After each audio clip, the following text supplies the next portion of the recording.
മഹത്വം ഉണ്ടായിരിക്കട്ടെ. എല്ലാവർക്കും അനുഗ്രഹിക്കപ്പെട്ടതായ ഒരു നല്ലൊരു ദിവസത്തിൻ്റെ ആശംസ നേർന്നുകൊള്ളുന്നു. അതുപോലെ കർത്താവ് യേശുക്രിസ്തുവിന്റെ നാമത്തിൽ എല്ലാവരെയും ഇന്നത്തെ മോർണിംഗ് മന്നയിലേക്ക് സ്വാഗതം ചെയ്യുന്നു. ഇന്ന് നമുക്ക് നൽകപ്പെട്ടിരിക്കുന്ന ഭാഗം യോഗ്യമായ രീതിയിൽ. ആപ്തവാക്യമായിട്ട് നൽകിയിരിക്കുന്നത് അപ്പോസ്തലനായ പൗലോസ് കൊരിന്ത്യർക്ക് എഴുതിയതായ 1-ാം ലേഖനം അതിൻ്റെ 11-ാം അധ്യായം 27-ാം വാക്യം ഇപ്രകാരം വായിക്കുന്നു. 1 കൊരിന്ത്യർ 11-ാം അധ്യായം 27-ാം വാക്യം. അതുകൊണ്ട് അയോഗ്യമായി അപ്പം തിന്നുകയോ കർത്താവിൻ്റെ പാനപാത്രം കുടിക്കുകയോ ചെയ്യുന്നവനെല്ലാം കർത്താവിൻ്റെ ശരീരവും രക്തവും സംബന്ധിച്ച് കുറ്റക്കാരൻ ആകും. നമുക്കറിയാം, ഇന്നത്തെ ലോകത്ത്, ഇന്നത്തെ അല്ല, നമ്മൾ നോക്കുമ്പോൾ ഏതൊരു പദവിയിലേക്ക് കയറുന്നതിന് മുൻപായിട്ടും ആ കയറുന്നതായ വ്യക്തിക്ക് ആ പദവി അലങ്കരിക്കുവാൻ തക്കവണ്ണം ഉള്ളതായ യോഗ്യതയുണ്ടോ എന്ന് ടെസ്റ്റ് ചെയ്യും. ഇപ്പോൾ ടീച്ചർ ആയിക്കോട്ടെ, ഡ്രൈവർ ആയിക്കോട്ടെ, ആരും ആയിക്കോട്ടെ, എല്ലാവർക്കും അതിനനുസരിച്ചുള്ള ഒരു യോഗ്യത ഉണ്ടായിരിക്കും, ഒരു യോഗ്യത ടെസ്റ്റ് ഉണ്ടായിരിക്കും. ഇവൻ ഇത്ര ക്വാളിഫിക്കേഷൻ ഉള്ളതാണ്, അല്ലെങ്കിൽ ഇവൻ MA ആണ്, PhD എടുത്തവനാണ്, അല്ലെങ്കിൽ +2 പാസ്സായവനാണ്. ഓരോ ജോലിക്കും അതിനനുസരിച്ചുള്ളതായ യോഗ്യതകളുണ്ടായിരിക്കും. ആ യോഗ്യത ഇല്ലാത്ത പക്ഷം ആ വ്യക്തിക്ക് ആ സ്ഥാനത്ത് ഇരിക്കുവാൻ തക്കവണ്ണം സാധിക്കത്തില്ല എന്ന് കാണുവാനായിട്ട് സാധിക്കുന്നു. നാം ക്രൈസ്തവ ലോകത്തേക്ക് ചിന്തിക്കുമ്പോൾ കർത്താവായ യേശു ക്രിസ്തു സഭയിൽ സ്ഥാപിച്ചായ ഒരു ശുശ്രൂഷ വിശുദ്ധ കൂദാശ, വിശുദ്ധ തിരുവത്താഴ ശുശ്രൂഷയാണ്.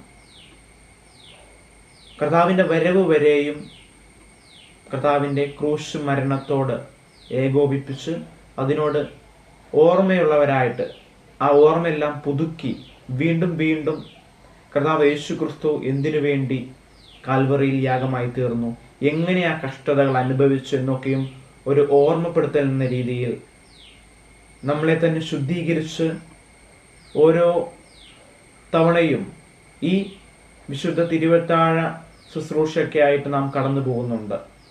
നമുക്കറിയാം, സ്നാനപ്പെട്ടവരാണ് നമ്മളിൽ കൂടുതലും. സ്നാനപ്പെട്ടതിന് ശേഷം നാം എത്ര തിരുവത്താഴ ശുശ്രൂഷകളിൽ പങ്കുചേർന്നിട്ടുണ്ട് എന്ന് നമ്മൾ ചിന്തിക്കുക. ആ പങ്കുചേർന്ന ആ ഓരോ ശുശ്രൂഷയും നാം എങ്ങനെയാണ് യോഗ്യതയുള്ളവരായിട്ടാണോ നാം ആ ശുശ്രൂഷകളിൽ പങ്കാളികളായിരുന്നത് എന്ന് ചിന്തിക്കുക. നമുക്ക് ആ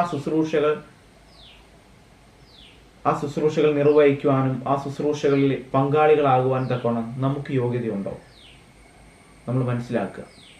അപ്പോസ്തലനായ പൗലോസ് കൊരിന്ത്യ സഭയ്ക്ക് ഇത് എഴുതുമ്പോൾ അവിടെയുള്ളതായ വിശ്വാസ സമൂഹം എങ്ങനെയാണ് അയോഗ്യമായ രീതിയിലായിരുന്നു ആ ശുശ്രൂഷയെ ഏറ്റെടുത്തത്. അവർ അവരുടേതായ പാപ വഴികളിലൊക്കെയും ജീവിച്ച് പോന്ന് അവർ സാധാരണ ഒരു ശുശ്രൂഷയോട് സമീപിക്കുന്നത് പോലെ ഈ കർത്താവിൻ്റെ മേശയോട് സമീപിക്കുന്നു. കർത്താവിൻ്റെ ശുശ്രൂഷയിൽ അവർ പങ്കാളികളാകുന്നു. നാം മനസ്സിലാക്കുക, ഇത് ശ്രദ്ധയിൽപ്പെട്ടതായ പൗലോസ് അപ്പോസ്തലൻ കൊരിന്ത്യ സഭയ്ക്ക് എഴുതിയതായ ലേഖനം 1-ാം ലേഖനം 11-ാം അധ്യായത്തിൽ രേഖപ്പെടുത്തിയിരിക്കുന്നു. അയോഗ്യമായ രീതിയിൽ അത്താഴത്തിൽ പങ്കുചേരരുതെന്ന് അവരോട് കർശനമായിട്ട് ആ ലേഖനത്തിലൂടെ നൽകുന്നു. നാം ചിന്തിക്കുക, നാം അയോഗ്യപരമായ രീതിയിലാണോ ഇതുവരെയും കർത്താവിൻ്റെ ശുശ്രൂഷയിൽ, അല്ലെങ്കിൽ കർത്താവിൻ്റെ തിരുവത്താഴ ശുശ്രൂഷയിൽ കർത്താവിൻ്റെ മേശയിലേക്ക് നാം അടുത്തു ചെന്നത്? ചിന്തിക്കുക. നമ്മെ തന്നെ ശോധന ചെയ്തിട്ട് വേണം. നമുക്കെന്തെങ്കിലും പാപങ്ങൾ, തെറ്റുകുറ്റങ്ങൾ, കുറവശങ്ങൾ, രഹസ്യ പാപങ്ങൾ എന്തെങ്കിലും ഉണ്ടെങ്കിൽ അതൊക്കെയും സർവവും കർത്താവിൻ്റെ കാൽക്കീഴിൽ സമർപ്പിച്ച് ഏറ്റുപറഞ്ഞുകൊണ്ട് ആ പാപക്ഷമ ലഭിച്ചതിനു ശേഷം മാത്രമേ നാം ആ ശുശ്രൂഷയിലേക്ക് പ്രവേശിക്കാവൂ. അതുപോലെ ശുശ്രൂഷ നടത്തുന്ന ശുശ്രൂഷകന്മാരോടും അത് തന്നെയാണ് പറയുന്നത്. അയോഗ്യമായ രീതിയിൽ നാം പാനം ചെയ്യുകയോ ഭക്ഷിക്കുകയോ ചെയ്യരുത്. ആ ശുശ്രൂഷ നടത്തുവാനേ പാടില്ല. നാം നമ്മെ തന്നെ ശോധന ചെയ്ത് നമ്മുടെ അവസ്ഥകൾ ഒക്കെയും കർത്താവിൻ്റെ സന്നിധിയിൽ പരമേൽപ്പിച്ച് പ്രാർത്ഥിച്ച് പ്രാർത്ഥനയോടെ വേണം നാം അതിനോട് സമീപിക്കാൻ. അതുകൊണ്ടാണ് നമ്മുടെ ശരീരവും മാനസികവുമായിട്ട് ശാരീരികമായിട്ട് നമ്മൾ എന്താണ് അതിനോട് പൊരുത്തപ്പെടണം. നമ്മൾ അതിനെ തയ്യാറാക്കിയെടുക്കണം. ഇത് സാധാരണ ഒരു ശുശ്രൂഷയല്ല എന്ന് നമ്മൾ മനസ്സിലാക്കുക. അതുകൊണ്ടാണ് നാം വായിച്ചു കേട്ടത്, അയോഗ്യമായ രീതിയിൽ അപ്പം തിന്നുകയോ കർത്താവിൻ്റെ പാനപാത്രം കുടിക്കുകയോ എല്ലാവരും, അതിൽ പാസ്റ്റർ ആയിക്കോട്ടെ, വിശ്വാസികളായിക്കോട്ടെ, സഹവിശ്വാസികളായിക്കോട്ടെ, ആരുമായിക്കോട്ടെ, നേതൃത്വ നിരയിലിരിക്കുന്ന ആരുമായിക്കോട്ടെ, കർത്താവിൻ്റെ ശരീരവും രക്തവും സംബന്ധിച്ച് അവർ കുറ്റക്കാരാണ് എന്ന് തിരുവചനം നമ്മെ ഓർമ്മപ്പെടുത്തുന്നു. അതുകൊണ്ടാണ് നാം ഒരു തിരുവത്താഴ് ശുശ്രൂഷ വയ്ക്കുന്നതിന് 2-3 ആഴ്ചകൾക്ക് മുൻപായിട്ട് പള്ളിയിൽ ഇത് അനൗൺസ് ചെയ്യുകയും നമ്മെ തന്നെ ശുദ്ധീകരിക്കുകയും ചെയ്യണമെന്ന് പറയുന്നത്. ഇതുവരെ നാം എങ്ങനെയാണ് ആ ശുശ്രൂഷയോടുള്ള ബന്ധത്തിലായിരുന്നത്? നാം നമ്മുടെ പാപ ജീവിതത്തെ മുഴുവനായിട്ടും വെറുത്ത് നാം ജീവിക്കുന്നത് പാപലോകത്തിലാണ്, നാം പാപികളാണ്. എന്നിരുന്നാലും നാം അതൊക്കെയും കർത്താവിൻ്റെ സന്നിധിയിൽ പരമേൽപ്പിച്ച് പ്രാർത്ഥിച്ച് ഒരു വിശുദ്ധിയുടെ ജീവിതം ജീവിക്കുവാനായിട്ട്, വിശുദ്ധിയുടെ അനുഭവത്തിലൂടെ ആയിരിക്കുവാനായിട്ട് നാം ഇന്നു മുതൽ തീരുമാനമെടുക്കുക. ദൈവസന്നിധിയിൽ സമർപ്പിച്ച് പ്രാർത്ഥിക്കുക.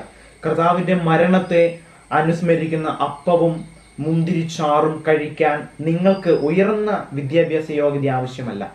ഒരു PhD എടുത്ത വ്യക്തിക്ക് മാത്രമേ, അല്ലെങ്കിൽ ഒരു MA പാസ്സായ വ്യക്തിക്ക് മാത്രമേ ഈ വിശുദ്ധ ശുശ്രൂഷയിൽ എടുക്കുവാൻ യോഗ്യനായോ അല്ലെങ്കിൽ ഈ വിശുദ്ധ ശുശ്രൂഷയിൽ പങ്കെടുക്കുവാൻ എന്നുള്ളതില്ല.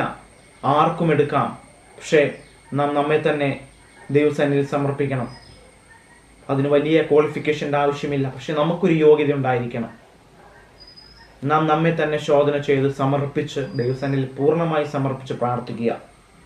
ഓരോ വ്യക്തിയും തൻ്റെ ഹൃദയത്തിൻ്റെ അവസ്ഥയെക്കുറിച്ച് ചിന്തിക്കുകയും മറ്റുള്ളവരെ വിധിക്കാൻ തിടുക്കം കാണിക്കാതിരിക്കുകയും ചെയ്യുക എന്നതാണ് ഏറ്റവും പ്രധാനപ്പെട്ട കാര്യം. എല്ലാത്തിനും ഉപരി കള്ളനും വഞ്ചകനുമായ നമുക്കറിയാം യൂദാസിനൊപ്പം ചേർന്നുകൊണ്ട് കർത്താവ് യേശുക്രിസ്തു ഈ ശുശ്രൂഷയിൽ പങ്കെടുത്തു. നാം നമ്മെ തന്നെ ശോധന ചെയ്തിട്ട് വേണം ഈ ശുശ്രൂഷയെ ഭാഗവാക്കുകളാകുവാൻ. നാം നമ്മെ തന്നെ പൂർണ്ണമായും ദൈവസന്നിധിയിൽ സമർപ്പിക്കുക. ഇനി നാം എടുക്കുന്ന ഓരോ തിരുവത്താഴ് ശുശ്രൂഷയും എപ്രകാരമാണ് എടുക്കുന്നത്? നാം യോഗ്യരാണോ? നാം എടുത്താൽ കർത്താവെ അത് തിരിച്ച് വരുന്ന കാലങ്ങളിൽ നാം പാപത്തോടു കൂടിയാണ് ആ ശുശ്രൂഷയെ സമീപിക്കുന്നുവെങ്കിൽ, ശുശ്രൂഷ ഏറ്റെടുക്കുന്നുവെങ്കിൽ നമ്മൾ മനസ്സിലാക്കുക, നാം കുറ്റക്കാരായി തീരും. കർത്താവിൻ്റെ പാനപാത്രം കുടിക്കുകയോ അപ്പം അയോഗ്യമായി തിന്നുകയോ ചെയ്താൽ എല്ലാവരും കർത്താവിൻ്റെ ശരീരവും രക്തവും സംബന്ധിച്ച് കുറ്റക്കാരനാകും എന്ന് നമ്മൾ മനസ്സിലാക്കുക. അപ്രകാരം ഇനിയുള്ളതായ നാളുകളിൽ നാം നമ്മെ തന്നെ പൂർണ്ണമായും ദൈവസന്നിധിയിൽ സമർപ്പിച്ചുകൊണ്ട് യോഗ്യമായ രീതിയിൽ ഈ കർത്താവിൻ്റെ മേശയോട് നാം അടുത്തു ചെല്ലുക. ദൈവം നിങ്ങളെല്ലാവരും അനുഗ്രഹിക്കട്ടെ. തിരുവചനം പഠനം നമ്മുടെ ജീവിതത്തിൽ ഉണ്ടായിരിക്കുക. ഒരു പ്രാർത്ഥനാ ജീവിതം നമ്മുടെ ജീവിതത്തിൽ ഉണ്ടായിരിക്കുക. നമുക്കൊരു നിമിഷം കണ്ണുകളെ അടച്ച് പ്രാർത്ഥിക്കാം. ഞങ്ങളെ സ്നേഹിക്കുന്ന നല്ല ദൈവമേ, സ്വർഗ്ഗസ്ഥ പിതാവേ, നല്ല സമയത്തിനായി സ്തോത്രം. അനുഗ്രഹിക്കപ്പെട്ടതായ നല്ല ചിന്തയ്ക്കായി സ്തോത്രം. കർത്താവ്, ഇതുവരെയും അടിയങ്ങൾ ഓരോരുത്തരും എങ്ങനെയാണ് അങ്ങയുടെ തിരുവത്താഴ് ശുശ്രൂഷയിൽ അങ്ങയുടെ മേശയിലേക്ക് അടുത്തു വന്നത് എന്ന് അടിയങ്ങളെ ഓർമ്മിപ്പിക്കുന്നു കർത്താവെ. ഇനി കർത്താവെ, ആ പാപജീവിതം ഒഴിവാക്കി അടിയങ്ങളെ തന്നെ ശോധന ചെയ്ത് തുടർന്നുള്ളതായ ശുശ്രൂഷകളിലൊക്കെയും യോഗ്യമായ രീതിയിൽ പങ്കുചേരുവാനായിട്ട് സ്വർഗത്തിലെ ദൈവം അടിയനെ സഹായിക്കുമാറാണമേ. അടിയങ്ങളെ ഓരോരുത്തരെയും അവിടെ സഹായിക്കണമെന്ന് പ്രാർത്ഥിക്കുന്നു. ഇന്ന് കർത്താവെ, ജന്മദിനം ആഘോഷിക്കുന്ന ഓരോ ദൈവമക്കളെയും താഴ്ത്തി സമർപ്പിക്കുന്നു. ഓരോരുത്തർക്കും കർത്താവ് വേണ്ടുന്ന അനുഗ്രഹങ്ങളെ നൽകി കൊടുക്കുമാറാണ് പ്രാർത്ഥിക്കുന്നു. ഈ ഒരു വർഷം കർത്താവ് അവരുടെ ജീവിതത്തിൽ അഭിവൃദ്ധി ഉണ്ടാകുവാനും അനുഗ്രഹം ഉണ്ടാകുവാനും സമ്പത്തും സമൃദ്ധിയും ഉണ്ടാകുവാനും ആരോഗ്യം ബലവും ആയുസ്സും ഉണ്ടാകുവാനും സ്വർഗത്തിലെ ദൈവമോട് സഹായിക്കണമെന്ന് പ്രാർത്ഥിക്കുന്നു. ഇന്ന് അടിയനെ കേൾക്കുന്ന എല്ലാ ദൈവമക്കളെയും കരങ്ങളിൽ സമർപ്പിച്ച് പ്രാർത്ഥിക്കുന്നു. ഓരോരുത്തരെയും അനുഗ്രഹിച്ച് വഴി നടത്തുമാറാണ് പ്രാർത്ഥിക്കുന്നു. ഇന്നത്തെ കർത്താവ് പകൽക്കാലം അടിയങ്ങൾ ചെയ്യാനിരിക്കുന്ന കാര്യങ്ങൾ, പോകാനിരിക്കുന്ന വഴികളിൽ, യാത്രയിലൊക്കെയും കർത്താവിൻ്റെ കൃപ കൂടിയിരുന്ന് പ്രവർത്തിക്കുമാറാണ് പ്രാർത്ഥിക്കുന്നു. പ്രാർത്ഥന കേട്ടിരിക്കൽ സ്തോത്രം. സർവ്വം യേശു ക്രിസ്തുവിന്റെ ധന്യമുള്ള നാമത്തിൽ ചോദിക്കുന്നു. കൃപയോടെ കേട്ട് ഉത്തരമരുളണമേ സ്വർഗ്ഗസ്ഥ നല്ല പിതാവേ. ആമേൻ. ദൈവം നിങ്ങളെല്ലാവരും അനുഗ്രഹിക്കട്ടെ. God bless you all. Amen.